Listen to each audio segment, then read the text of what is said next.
بہت شکریہ سر. افتخار شرازی ڈون سے. سر پاکستان تو قیام سے لے کے اب تک ایک ہاسٹائل انوائرنمنٹ کا شکار رہا ہے، اور ہم نے اپنے ایسٹرن بارڈر پہ اپنے دشمن کے ساتھ 3 جنگیں لڑی ہیں، اور ویسٹرن بارڈر سے بھی ٹیررزم کا اتنا بڑا اب خطرہ درپیش ہے. تو اس کو لے کے ہم نے دیکھا ہے کہ مسلح فوج کیونکہ فرسٹ ڈیفنس لائن کے طور پہ کام کرتی ہے، تو اس سے جو جتنی بھی انسٹالیشنز ہیں ان کی ایک خصوصی نگرانی، ان کی سیکیورٹی حصار ہوتا ہے. بٹ 9 مئی کے دن جو ہم نے دیکھا ہے، گویا کہ لوگوں کو آزادی تھی وہ جی ایچ کیو آ کے حملہ کریں، وہ کور کمانڈر ہاؤس میں گھس جائیں، تو وہ جو سیکیورٹی کی جو لیئرز تھی وہ کیوں ایبسنٹ تھی؟ اب میرے سے جو ہے کوئی 3 سوال سر. ایک یہ ہے کہ ایک تو یہ ہے کہ آپ نے اس کو لے کے نہ تو کوئی ایکشنز پہ آیا، نہ کوئی اس کے اوپر کوئی ایکشن لیا گیا.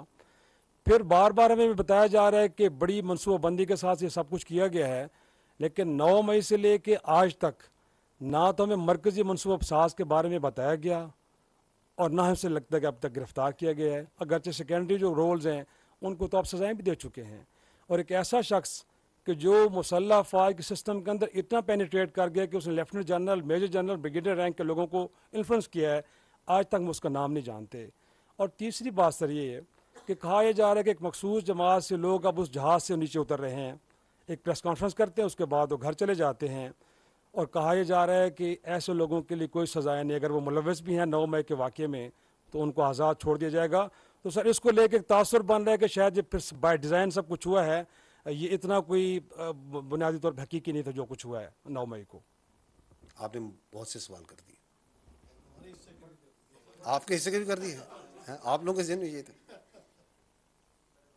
چلیں میں کوشش کرتا ہوں کہ میں ایک ایک کر کے آپ کے تمام سوالوں کا جواب دوں. Then you people have to bear me out, کیونکہ جو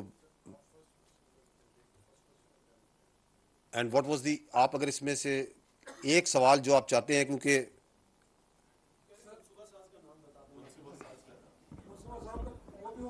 ساتھ میں سر یہ ہے کہ آپ کی طرف سے کوئی نہ ایکشن اس پہ ہوا، نہ کوئی ریئیکشن آپ نے دیا.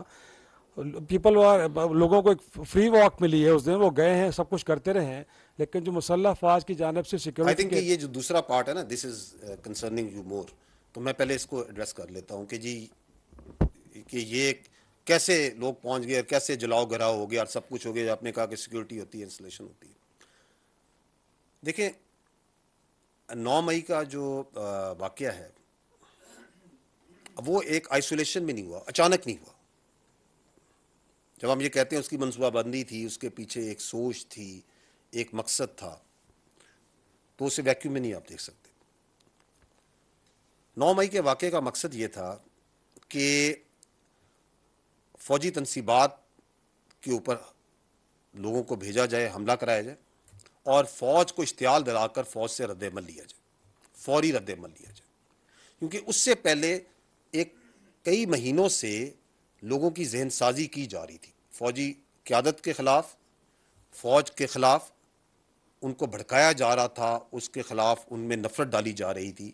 تو جب وہ فوری رد عمل آنا تھا تو اس سے جو اپنے مذموم سیاسی مقاصد تھے اس کو انہوں نے مزید آگے لے کے چلنا تھا. تو یہ simply putting that was the objective of 9 مئی. اور اس کو کرنے کے لیے انہوں نے کچھ جگہوں پر خواتین کو بھی منصوبہ بندی کے تحت ڈھال کے طور پہ آگے رکھا. اور یہ کوئی بھی توقع نہیں کرتا تھا، کوئی توقع نہیں کرتا تھا کہ ایک سیاسی پارٹی اپنے ہی ملک میں اپنی ہی فوج پہ حملہ آور ہو جائے گی. لیکن جب یہ واقعہ ہوا تو فوج نے اس گھنونی سازش کو ناکام بنایا. اگر وہ فوری رد عمل، وہ جو جس طرح کا رد عمل وہ چاہتے تھے دیا جاتا، پھر تو ان کی سازش کامیاب ہو جاتی. اس کو ناکام بنایا. تاہم یہ ضروری تھا کہ جو گیرزنز ہیں، جو فوجی تنصیبات ہیں، جی ایچ کیو، جناح ہاؤس وغیرہ، ان کے جو تقدس کی، سیکیورٹی کی جہاں پہ کوئی کمی ہوئی ہے یا اس کو برقرار نہیں رکھ سکے، اس میں اگر کوئی غیر ارادی کوتاہی یا غفلت ہوئی ہے تو اس کا تعین کیا جائے. اور غفلت، نقصانات اور اس کی وجوہات جانچنے کے لیے فوج میں ایک ٹائم ٹیسٹڈ خود احتسابی کا جو ایک سسٹم ہے وہ نافذ العمل ہے، جس کے تحت جیسے میں نے آپ کو پہلے عرض کی کہ امیڈیٹلی آفٹر 9 میں 2 ادارہ جاتی انکوائریز میجر جنرل عہدے کے افسران کے نیچے قائم کی گئیں، جنہوں نے تمام شواہد کو بڑی ڈیٹیل میں دیکھا اور بڑی شفافیت سے اس مسئلے کو مکمل کیا اور اپنی سفارشات مرتب کی۔ وہ جو آپ ایکشن کی بات کریں، ایکشن نہیں لیا گیا، وہ ایکشن تو میں نے آپ کو بتایا، جس میں نے آپ کو یہ بتایا کہ جتنا بڑا عہدہ اتنی بڑی ذمہ داری۔ یہ آپ نے جو ایک درمیان میں بات کی کہ آپ نے بات کی جھکاؤ کی طرف بات کی، I would like to put this to rest because this is part of that fake propaganda. کیونکہ حقیقت نہیں جھٹلائی جا سکتی۔ حقیقت کیا ہے؟ حقیقت یہ ہے کہ اس پاک فوج کا ہر افسر اور ہر جوان، چاہے وہ کسی بھی علاقے کا ہو، کوئی زبان بولتا ہو، کسی فرقے کسی مذہب سے تعلق رکھتا ہو، اس کی کوئی بھی سیاسی وابستگی ہو، اس کی اولین اور آخری ترجیح ریاست پاکستان اور افواج پاکستان ہیں۔ His first and last priority is state of Pakistan and the armed forces of Pakistan, period. اس میں کسی کو کوئی ابہام نہیں ہونا چاہیے، اور یہی وہ جذبہ ہے جس کی وجہ سے ہمارا جوان اپنی جان کا نذرانہ آئے روز آپ کی سلامتی اور امن کے لیے دیتا ہے۔ ہاں البتہ جھوٹ پر مبنی کوئی بھی بیانیہ بنا کر عوام کی آنکھوں میں دھول ڈالی جا سکتی ہے۔ تاہم 9 مئی کے واقعے کے بعد ہمیں یہ دیکھ کر اطمینان ہونا چاہیے کہ لوگ اس جھوٹے بیانیے کو پہچان رہے ہیں، وہ جانچ رہے ہیں کہ کیا سچ ہے اور کیا جھوٹ ہے۔ I hope I have answered your question. Javed Soomro from ہم نیوز۔ سر تقریباً اب 2 ماہ ہونے کو ہیں 9 مئی کے واقعے کے بعد سے، اور لیکن ہمیں ابھی تک یہ نہیں کنفرم ہو رہا، نہیں سمجھ آ رہا ہے کہ اس کے اصل ذمہ داران کون ہیں، کیا ان کا تعین کیا جا چکا ہے، اور ان کی سزاؤں کے حوالے سے بتائیں کہ ان کی سزائیں کس طرح سے دی جائیں گی۔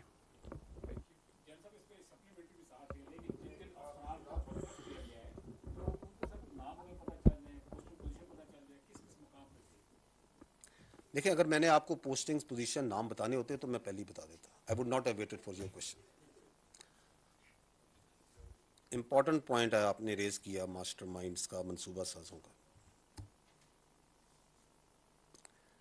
دیکھیں، حتمی طور پہ یہ کہنا کہ ماسٹر مائنڈز کون ہیں، پرہیپس آپ جس طرح کہہ رہے ہیں قبل از وقت ہوگا، لیکن اس کے ماسٹر مائنڈز کون ہیں؟ یہ وہی لوگ ہیں جنہوں نے پچھلے کافی عرصے سے لوگوں کی ذہن سازی کی اپنی ہی فوج کے خلاف، جنہوں نے ہمارے گھروں میں، ہمارے بچوں میں، ہماری بہنوں میں یہ تاثر ڈالا کہ یہ جائز ہے کہ اپنی فوج کے خلاف چل پڑو اور اسی پہ پٹرول بم پھینک دو اور اسی کی ان کی گاڑیوں پہ پتھر مارو اور ان کی جو شہداء کی علامات ہیں ان کو گراؤ، ان کو جلاؤ۔ وہی ماسٹر مائنڈ ہے اس کا، آپ سب کے سامنے روزے روشن کی طرح یہاں ہے۔ The point that is to be noted is that جن لوگوں نے یہ واقعات کیے 9 مئی کو بالکل قابل مذمت ہے اور ان کو سزا ملنی چاہیے اور ملے گی انشاءاللہ۔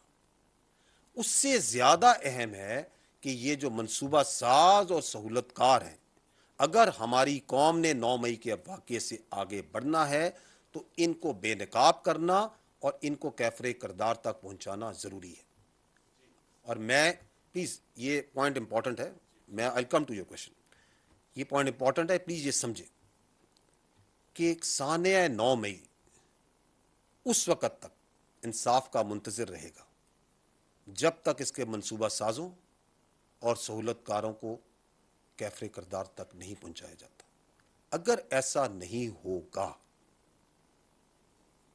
تو کل کوئی اور سیاسی گروہ اپنے مذموم مقاصد کے لیے اس واقعے کو دہرائے گا، اور اگر ایسا نہیں ہوگا تو ہر فرد کی جان، مال اور آبرو کے تحفظ پر ایک سوالیہ نشان رہے گا۔ ہمیں یہ بھی معلوم ہونا چاہیے کہ اس کے علاوہ اس کا کوئی حل نہیں کہ ہم ان منصوبہ سازوں کو پہچانیں اور ان کو کیفر کردار تک پہنچائیں۔ سر جاوید